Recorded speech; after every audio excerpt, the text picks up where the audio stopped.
Hello, എല്ലാവർക്കും LLB ജംഗ്ഷന്റെ പുതിയൊരു വീഡിയോയിലോട്ട് സ്വാഗതം. ഇന്ന് നമ്മളിവിടെ ഡിസ്കസ് ചെയ്യാൻ പോകുന്നത് സ്കൂൾസ് ഓഫ് ക്രിമിനോളജിയെ കുറിച്ചിട്ടാണ്. ഈ സീരീസിലെ അവസാനത്തെ വീഡിയോ ആണിത്. അപ്പോൾ നമുക്ക് വൈകിക്കാണ്ട് ടോപ്പിക്കിലോട്ട് പോവാം. ആദ്യമായിട്ട് നമ്മളിവിടെ നോക്കാൻ പോകുന്നത് കാർട്ടോഗ്രാഫിക് സ്കൂളിനെ കുറിച്ചിട്ടാണ്. എക്കോളജിക്കൽ സ്കൂൾ, ജിയോഗ്രഫിക്കൽ സ്കൂൾ എന്നുള്ള ഈ നെയിമിലും ഈ സ്കൂൾ അറിയപ്പെടുന്നുണ്ട്.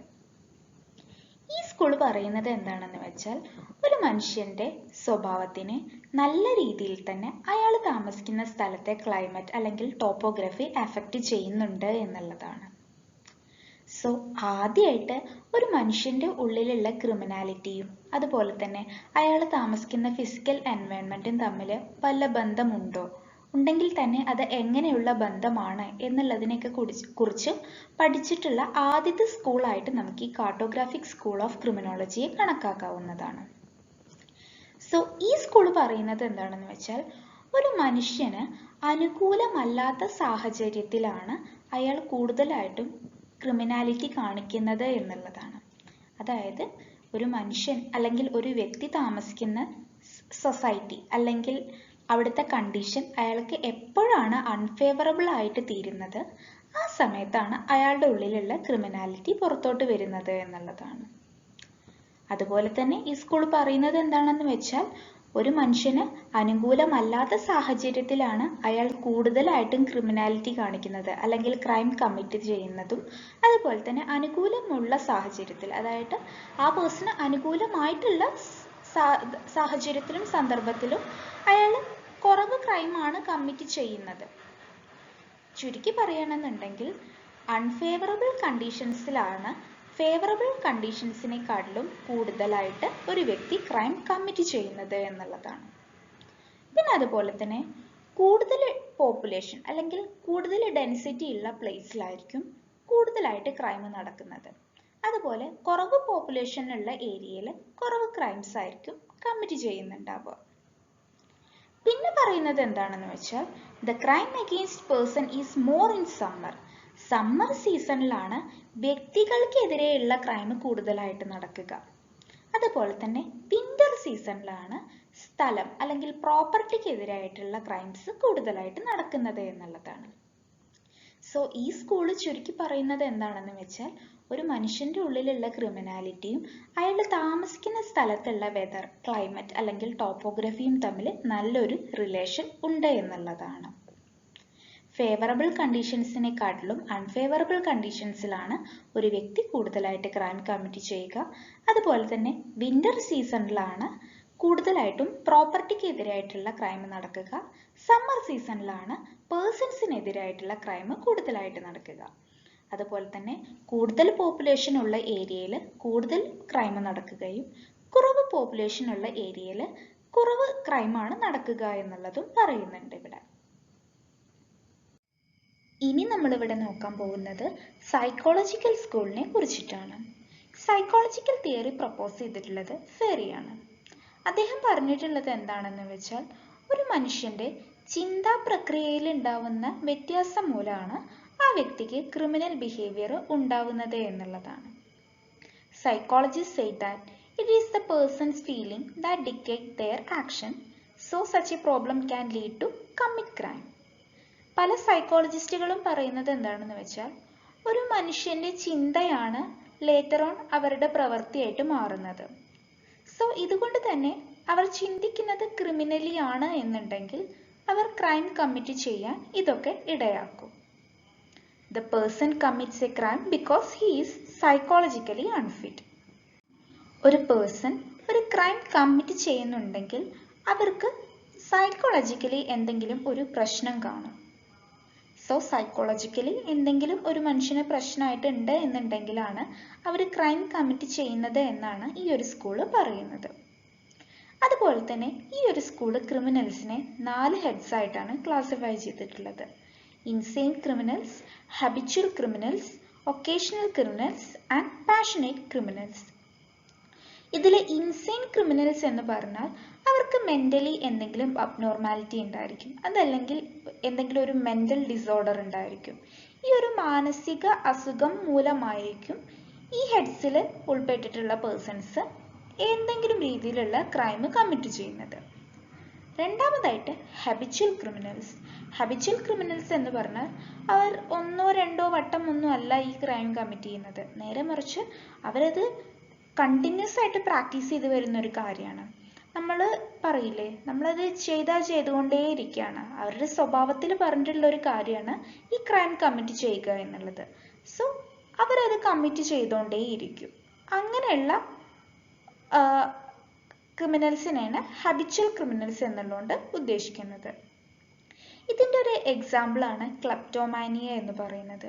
ക്ലെപ്റ്റോമാനിയ എന്ന് പറഞ്ഞാൽ എന്താണെന്ന് വെച്ചാൽ എന്തെങ്കിലും ഒരു പെർട്ടിക്കുലർ സാധനം മോഷ്ടിക്കാനുണ്ടാവുന്ന ഒരു ടെൻഡൻസിയാണ്. സോ ഈ ക്ലെപ്റ്റോമാനിയ എന്ന് പറയുന്നത് ആക്ച്വലി അവർക്കത് ഇപ്പം നമുക്കത് കണ്ട മോഷ്ടിക്കണം എന്ന് തോന്നും. ആ ഒരു വികാരത്തിനെ അവർക്ക് എന്ത് വിചാരിച്ചാലും തടയാൻ പറ്റില്ല. ആ ഒരു സാധനം കണ്ട് അവർക്ക് മോഷ്ടിക്കാൻ തോന്നും. അതൊരു അസുഖമായിട്ടാണ് കാണുന്നത്.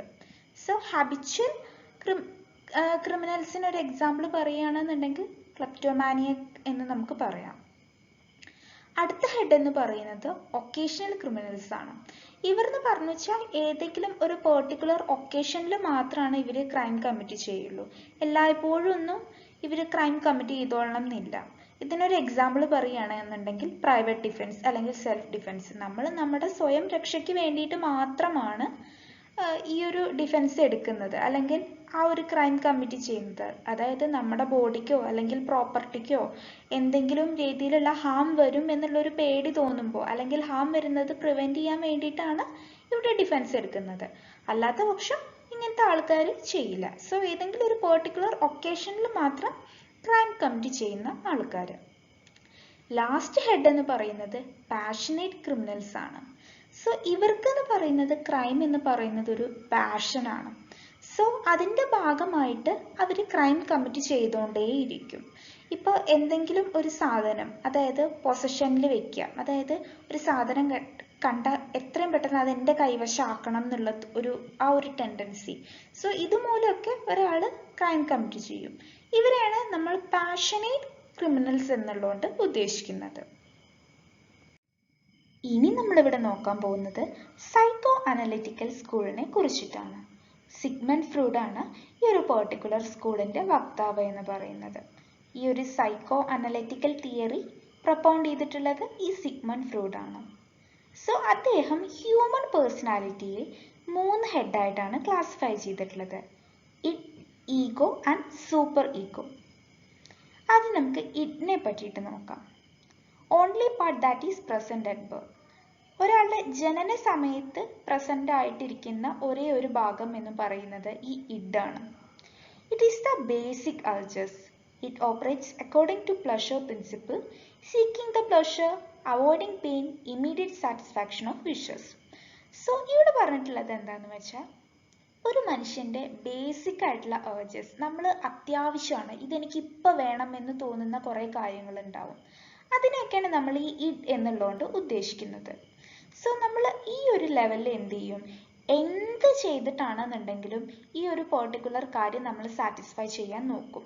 അതായത് നമ്മൾ എപ്പോഴും ഇവിടെ ഫോളോ ചെയ്യുന്ന ഒരു പെർട്ടിക്കുലർ പ്രിൻസിപ്പിൾ എന്ന് പറഞ്ഞാൽ അത് പ്ലഷർ പ്രിൻസിപ്പിൾ ആയിരിക്കും. അതായത് എപ്പോഴും നമ്മൾ സന്തോഷം മാത്രം കണ്ടെത്തിയിട്ട് വേദനയെ അവോയ്ഡ് ചെയ്യാൻ നമ്മൾ ശ്രമിച്ചുകൊണ്ടേയിരിക്കും. നമുക്ക് എന്താണ് ഇപ്പോൾ മനസ്സിൽ തോന്നുന്നത് അത് എത്രയും പെട്ടെന്ന് സാറ്റിസ്ഫൈ ചെയ്യണം എന്നുള്ളൊരു തോന്നൽ മാത്രമായിരിക്കും ഈ ഇഡ് എന്നുള്ളത് സൂചിപ്പിക്കുന്നത്. സോ ഇഡ് എന്ന് പറയുന്നത് പ്രസൻ്റ് ആയിട്ടിരിക്കുന്നത് നമ്മുടെ ബർത്തിൻ്റെ ടൈമിലായിരിക്കും. സോ അത് ഉദ്ദേശിക്കുന്നത് എന്താണെന്ന് വെച്ചാൽ നമ്മുടെ ബേസിക് ഏർജസ് ആയിരിക്കും. സോ നമ്മളിവിടെ ഈ പ്ലഷർ പ്രിൻസിപ്പിൾ ഫോളോ ചെയ്തുകൊണ്ട് തന്നെ എത്രയും പെട്ടെന്ന് നമ്മുടെ ആ ഒരു പെർട്ടിക്കുലർ വിഷ് സാറ്റിസ്ഫൈ ചെയ്യാനാണ് ശ്രമിക്കുക. രണ്ടാമത്തെ പാർട്ട് എന്ന് പറയുന്നത് ഈഗോയാണ്. ഈഗോ കുറച്ചും കൂടി ഫോളോ ചെയ്യുന്നത് റിയലിസ്റ്റിക് പ്രിൻസിപ്പിളിനെയാണ്. അതായത് ഒരു മനുഷ്യൻ്റെ റിയലിസ്റ്റിക് പാർട്ട് എന്ന് പറയുന്നത് ഈ ഈഗോയാണ്. ഈ ഇഡിൽ നിന്നാണ് കേട്ടോ ഈ ഈഗോ ഇവോൾവ് ചെയ്യുന്നത്. അതായത് ഈ ഈഗോ ശ്രമിക്കുന്നത് എപ്പോഴും നമ്മുടെ ഇഡിനെ സാറ്റിസ്ഫൈ ചെയ്യാൻ വേണ്ടിയിട്ട് തന്നെയാണ്. ബട്ട് നമ്മൾ എല്ലാ കാര്യങ്ങളും നോക്കിയും കണ്ടിട്ടാവും ഇവിടെ സാറ്റിസ്ഫൈ ചെയ്യുക. അതായത് ഈ ഇഡ് സാറ്റിസ്ഫൈ ചെയ്യാൻ പറ്റുന്നതാണ് എന്നുണ്ടെങ്കിൽ ഈഗോ സാറ്റിസ്ഫൈ ചെയ്ത് കൊടുക്കും, പറ്റുന്നില്ല എന്നുണ്ടെങ്കിൽ അത് പറഞ്ഞ് മനസ്സിലാക്കി കൊടുക്കും. ഇപ്പോൾ ഒരു എക്സാമ്പിൾ പറയുകയാണെന്നുണ്ടെങ്കിൽ, ഒരു മനുഷ്യൻ ആഗ്രഹിക്കുകയാണ് എനിക്ക് പനീറിൽ നിന്ന് ചിക്കൻ കറി ഉണ്ടാക്കണം എന്നുള്ളത്. അതാണ് അയാളുടെ ഇഡ് എന്ന് പറയുന്നത് എന്ന് വിചാരിക്കുക. ബട്ട് ആക്ച്വലി അത് പോസിബിൾ അല്ല. സോ ഈഗോനെ സംബന്ധിച്ചിടത്തോളം അവരത് റിയലിസ്റ്റിക് പ്രിൻസിപ്പിളാണ് ഇവിടെ അപ്ലൈ ചെയ്യുന്നത്. അതായത് അത് സാറ്റിസ്ഫൈ ചെയ്യാൻ പറ്റുമെങ്കിൽ മാത്രമാണ് ഇവിടെ ആ ഈഗോ സാറ്റിസ്ഫൈ ചെയ്ത് കൊടുക്കുന്നത്. അതല്ലെങ്കിൽ ഈഗോ അത് സാറ്റിസ്ഫൈ ചെയ്ത് കൊടുക്കുന്നില്ല. സോ ഈഗോ എന്ന് പറയുന്നത് എപ്പോഴും ഇഡിന്റെ ഏർജസ് സാറ്റിസ്ഫൈ ചെയ്യാനാണ് ശ്രമിക്കുക. ബട്ട് അത് ആക്ട് ചെയ്യുന്നത് എപ്പോഴും റിയലിസ്റ്റിക് പ്രിൻസിപ്പിൾ അനുസരിച്ചിട്ടായിരിക്കും. മൂന്നാമത്തെ ലെവൽ ഓഫ് ഹ്യൂമൻ പേഴ്സണാലിറ്റി എന്ന് പറയുന്നത് സൂപ്പർ ഈഗോയാണ്. അതായത് സൂപ്പർ ഈഗോ കുറച്ചും കൂടി മോറലിയാണ് തിങ്ക് ചെയ്യുക. അതായത് ഇത് ചെയ്താൽ ശരിയാവുമോ, അതല്ലെങ്കിൽ ഇത് ചെയ്താൽ ശരിയാവില്ലേ, അങ്ങനെയൊക്കെ നോക്കിയിട്ടായിരിക്കും ഈ ഒരു കാര്യങ്ങൾ സാറ്റിസ്ഫൈ ചെയ്യാൻ ശ്രമിക്കുക. സോ ഈഗോ, സൂപ്പർ ഈഗോ, അങ്ങനെ 3 ലെവലായിട്ടാണ് ഹ്യൂമൻസിന്റെ പേഴ്സണാലിറ്റി ഇവിടെ ക്ലാസിഫൈ ചെയ്തിട്ടുള്ളത്. ഇഡ് എന്ന് പറയുന്നത് നമ്മുടെ ഒരു ബേസിക് ഏർജസ് ആയിരിക്കും. ഈഗോ എന്ന് പറയുന്നത് ആ ഒരു ബേസിക് ഏർജസ് റിയലിസ്റ്റിക് പ്രിൻസിപ്പിൾ അനുസരിച്ചിട്ട് സാറ്റിസ്ഫൈ ചെയ്യാൻ പറ്റുമോ ഇല്ലയോ നോക്കും.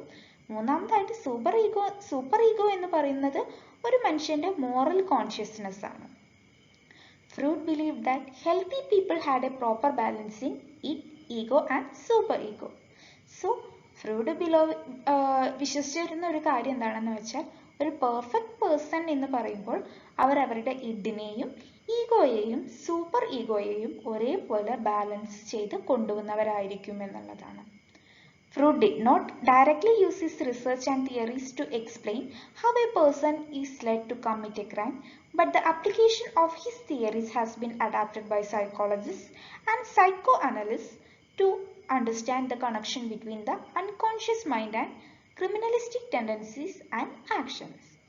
സോ ഈ ഫ്രൂഡിന്റെ തിയറി എക്സ്പ്രസ്സിൽ അദ്ദേഹം യാതൊരു ക്രൈമുമായിട്ട് ഇതിനൊരു ബന്ധമുണ്ടെന്ന് പറഞ്ഞിട്ടേ ഇല്ല. അതായത് അദ്ദേഹം ഈ സൈക്കോ അനലിറ്റിക്കൽ തിയറി കൊണ്ടുവന്നു, ബട്ട് അദ്ദേഹം എക്സ്പ്രസ്സിൽ അതും ഒരു മനുഷ്യന്റെ ക്രിമിനാലിറ്റിയും തമ്മിൽ ബന്ധമുണ്ട് എന്നൊന്നും എവിടെയും പറഞ്ഞിട്ടില്ല. ഈ ഒരു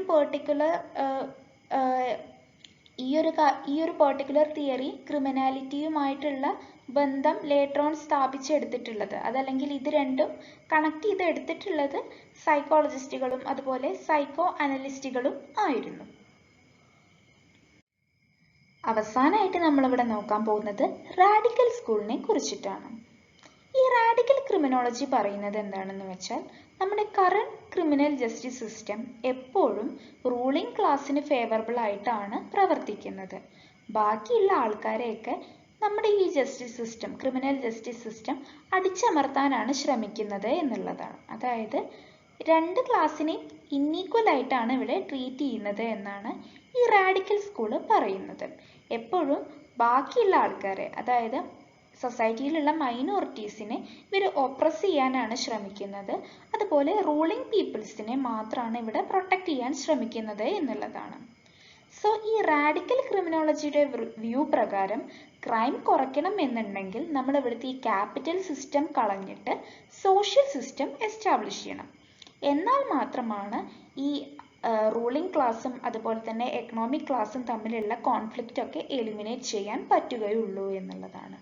അതായത് ഈ എപ്പോഴും റൂളിംഗ് ക്ലാസ്സിന് അനുകൂലമായിട്ട് മാത്രമുള്ള ഒരു ക്രിമിനൽ ജസ്റ്റിസ് സിസ്റ്റം എടുത്തു കളഞ്ഞിട്ട് എല്ലാവരെയും ഈക്വലി ട്രീറ്റ് ചെയ്താൽ ക്രൈംസിന്റെ എണ്ണം കുറയ്ക്കാമെന്നാണ് ഈ ഒരു സ്കൂള് അവകാശപ്പെട്ടിട്ടുള്ളത്.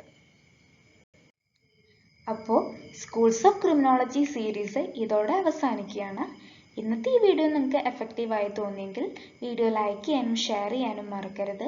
അതുപോലെ ചാനൽ ഇതുവരെ സബ്സ്ക്രൈബ് ചെയ്യാത്തവർ ചാനൽ സബ്സ്ക്രൈബ് ചെയ്യാനും മറക്കരുത്. So, thank you for watching the video.